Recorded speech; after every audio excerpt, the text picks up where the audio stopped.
this, was a traumatic experience, and we understand that just doesn't just go away overnight. So how are you all doing?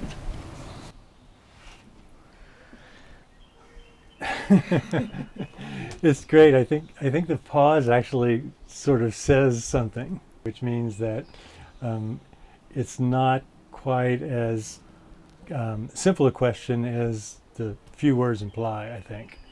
Mm-hmm. So I feel like, on the one hand, I would say that we're all doing fine, and we're also probably weary. What are we, 6 months out now or 7 months out now? I think we realize that this isn't something that just sort of was going to happen over 30 days and then you'll be back to the same person that you were before the storm. So many of us moved here for the landscape and the seasons and the geography, and it's not like you don't go back to appreciating what's here. It's just that you don't get to see it through this sort of unencumbered eyes that you had before. It is several months out now, and the emergency is kind of over. That felt like it maybe took even a couple months. But, there's new concerns that come up, like, for instance, there's burn bans. Mm-hmm. And people, aren't familiar with how to deal with that kind of thing here, so there's lasting implications from the disaster with all the burnable material and all the burn bans are because of all the fuel that's right in the forests. Yeah. The down trees. And it's amazing how much debris is getting hauled out of here. I just went down to Old Fort, and there's mountains of it down there. It's all got to go somewhere, but yeah, I mean, I think some of it's wearing off a bit in a sense of, you adjust to it, you see the same things, same damages every day, but maybe you get a little bit numb to it, but it's, I feel like it kind of gets brought back to your attention when someone new comes to visit that hasn't seen it, and you have to, they're experiencing it for the first time, and then you're kind of along with that, reliving some of it and seeing it again. Well, in some ways I feel like you were talking about, you get used to it, and I think the used to it part is just that what you're used to is what's the new normal. Like I remember going up to the Demra show with Susie, and one of the things that, I think for both of us was the first time, it's just 3 or 4 months after the hurricane, and what struck us was going past woods in which all of the trees were upright. And that looked odd, like you thought, wow, that's wild that all those trees are upright, because that was no longer what you're used to seeing here. Yeah, I think weary is a good way to describe it, because for me, even the recovery, which is still actually, because I live on a creek bank, and I lost more than 90% of the trees off of my creek bank. And we've lost, they say, 50 to 70% of the trees in our county. And so even the quote-unquote recovery stuff is still like traumatic. The Army Corps of Engineers came through my property last Friday, and so to remove the debris to mitigate flood stuff. So I'm down there on the bank watching to make sure that they don't rip out things that I don't want to go, live stuff that's still there that could help recover the landscape. So even the repairs, the removal of the debris, the repairs that are happening here are destructive in some way, and that's kind of hard. That's hard to handle emotionally, to see that, to see the amount of tree trunks down, the amount of debris that's being taken out it's hard to see all of that. Yeah. In some ways, I feel like there's like it's one kind of hit to have buildings disappear, and vehicles turned over, and that's one kind of hit, and then it's sort of a different a different impact on your psyche or something to see those just big, beautiful trees down. And so many of the trees that fell, the preponderance of trees that fell were large trees. And it's sort of like living amongst those large trees before, there was kind of an optimism to those large trees because they had been around for so long.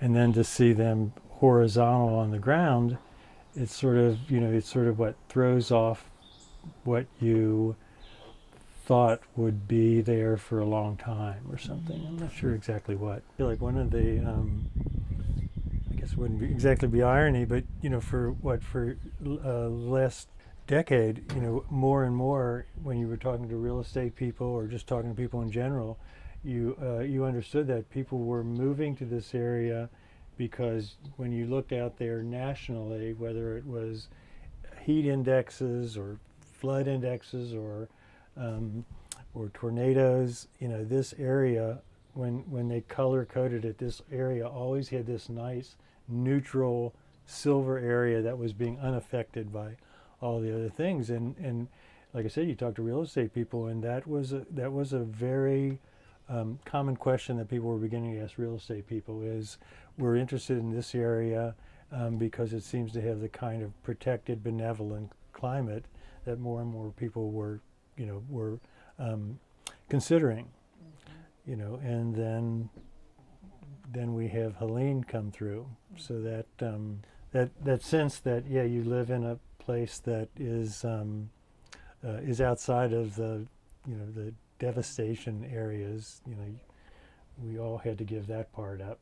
And there was a lot of rain for a couple days beforehand, so it a lot of things lined up for it to get really bad. For such a long time. Yeah, that the ground was so saturated, and then it kept raining, and a lot of trees uprooted. A lot of them just snapped in the wind too. But I think we were talking about this of like we took down extra trees at our house after the fact to avoid the potential for this. I think a lot of people are still jumpy when there's been storms lately. And Totally. Trees could come down whenever. It's a little windy, and you have memories of what that meant before.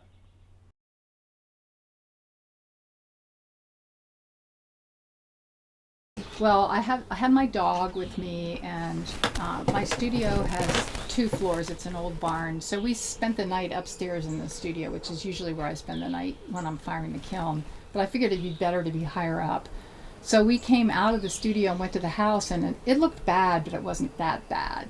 And then I set my alarm because I thought I'd better check in an hour. So my alarm went off, and I went out the door to check, and I saw my 500-gallon propane tank starting to float.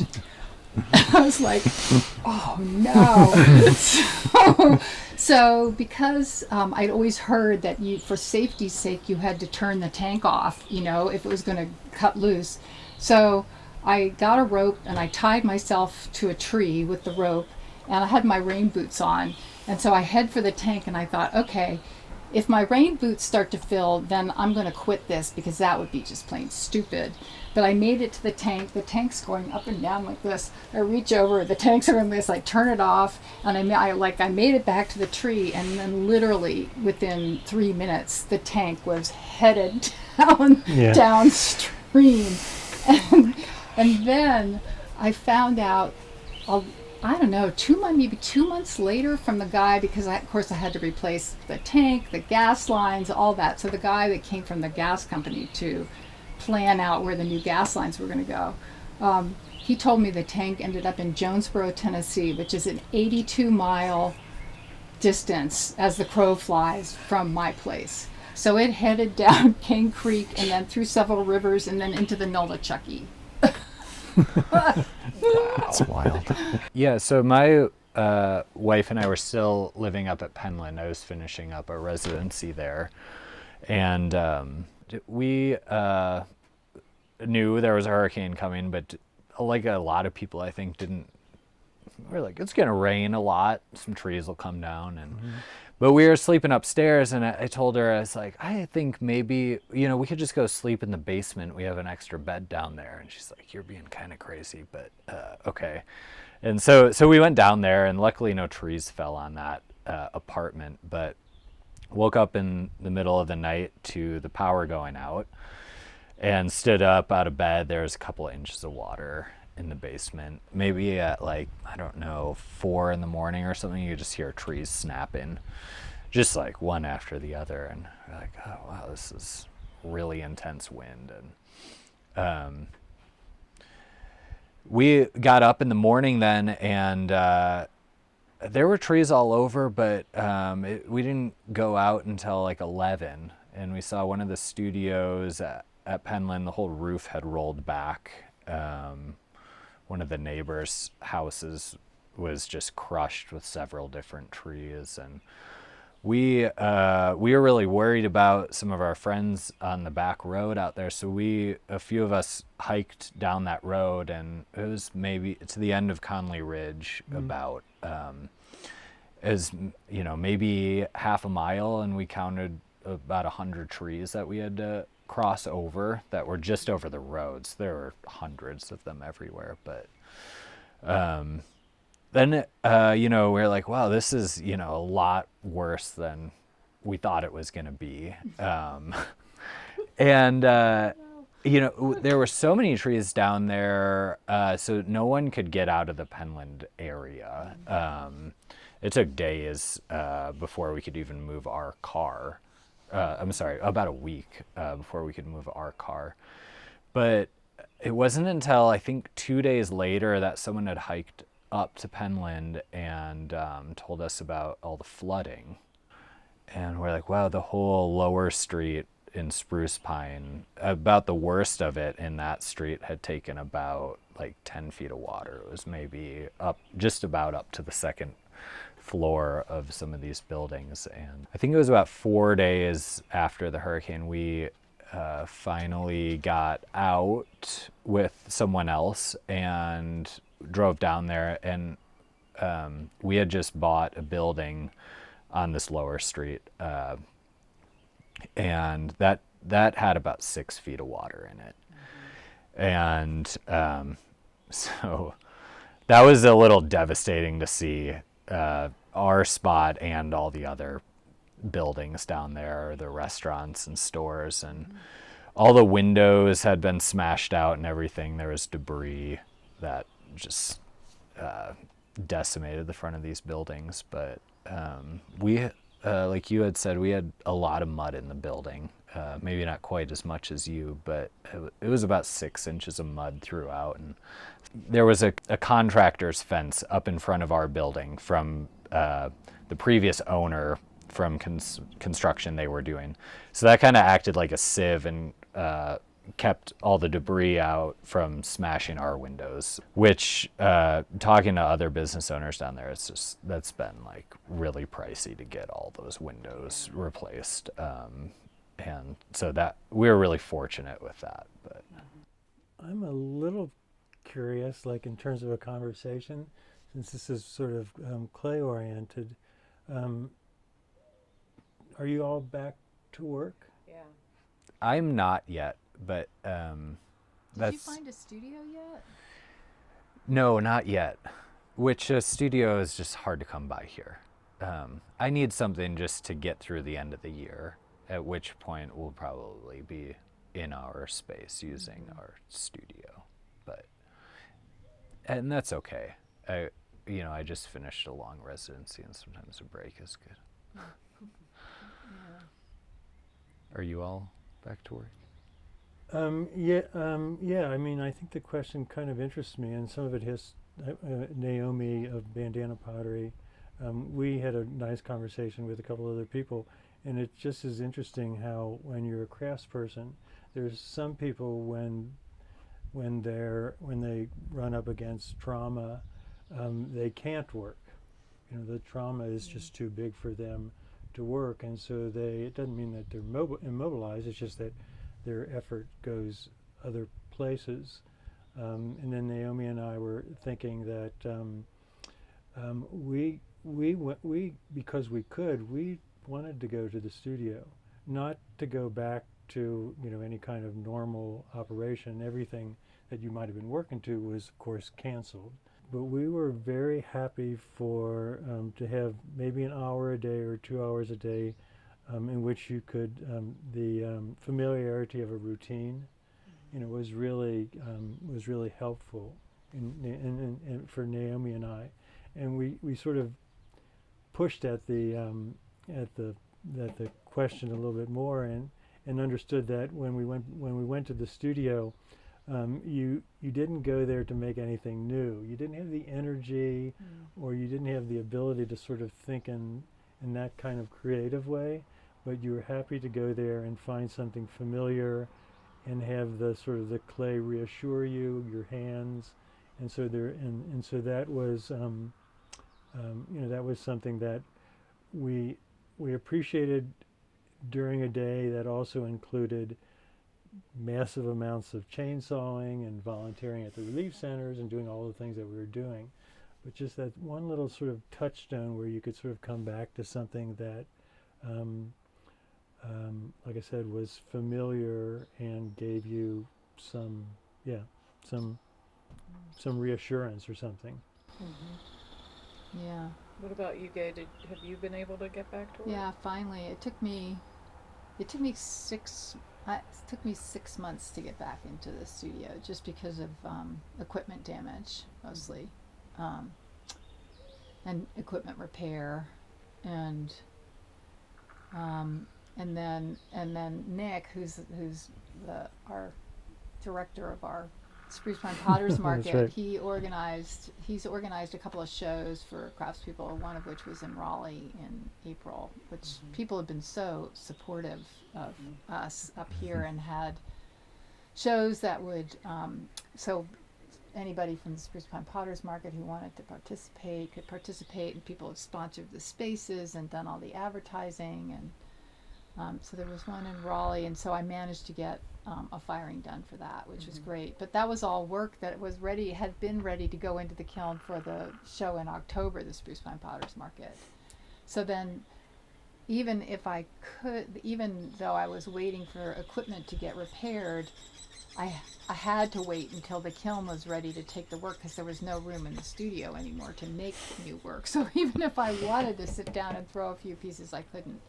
But since I've been able to get back into the studio since the end of March and early April, it's just been so comforting and revitalizing. It's like my happy place to go into the studio and just be able to focus on making pots. And but like Nick was saying, I don't have much energy to be incredibly creative and try new stuff. It's more like this making mugs, which I love to make mugs and bowls and things that feel familiar and draw me into just a different space. Yeah.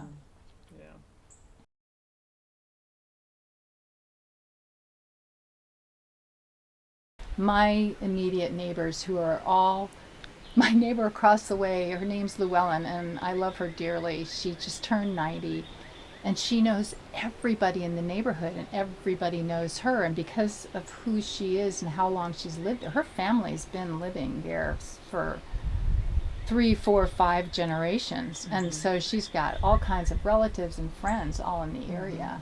So they just took me in and took care of me. They were amazing. I was surprised and so deeply touched by it, and now it's great because they used to go by and they'd honk their horns, and I didn't know why they were honking but it was because Llewellyn's sitting outside, and so now when I know who they are now, because I know their vehicles. So when they drive down the road and I'm out, they'll honk at me and I'm like waving. So I've got this whole new area, a whole new community, which I didn't know I had. That would be the experience here where we are on Wilson Road, which was, we love this road and we love our neighbors, and we know some of our neighbors pretty well, and some of our neighbors we just say hi to. But it really was this it's almost like the first stage was really neighbors helping neighbors. That was the immediate turn to was neighbors helping neighbors, and then as a day or two passed, it was just it was astounding the people that were coming to this area to lend a hand. We've mentioned FEMA and SURF, and those places were great, but you would just have people just leaving wherever they were from, and people who were just having private construction businesses or had some time off, and just coming to the area and driving around and trying to do some coordinating with the folks that were here, and just coming to help. Our drive washed away, and you couldn't drive a vehicle on it. And one of our favorite memories, Lisa and my favorite memories, is Lisa's out there with cinder block, busting up cinder block with a sledgehammer to try to fill it in so we could get water from the spring up to here and then flush toilets. And I'm out there with a shovel trying to shovel out 15 feet of debris from the culvert. Sure enough, guys drive up, they see us out there, they walk up to Lisa and ask if they can help, and Lisa says, "No, help some of the older people." Yeah. In the area, and they laugh and look at Lisa and think, I think you qualify. I think you're qualifying. And I still remember, then they went back, got equipment, they came back, two guys get out of their car, they're both carrying a beer and handing one to me.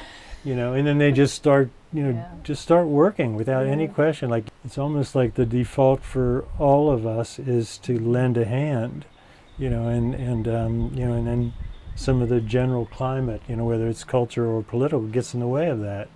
But nobody asked anybody what party they were from or what their affiliations were. They were just right there, trying to lend a hand to one another, which is really inspirational. Mm-hmm.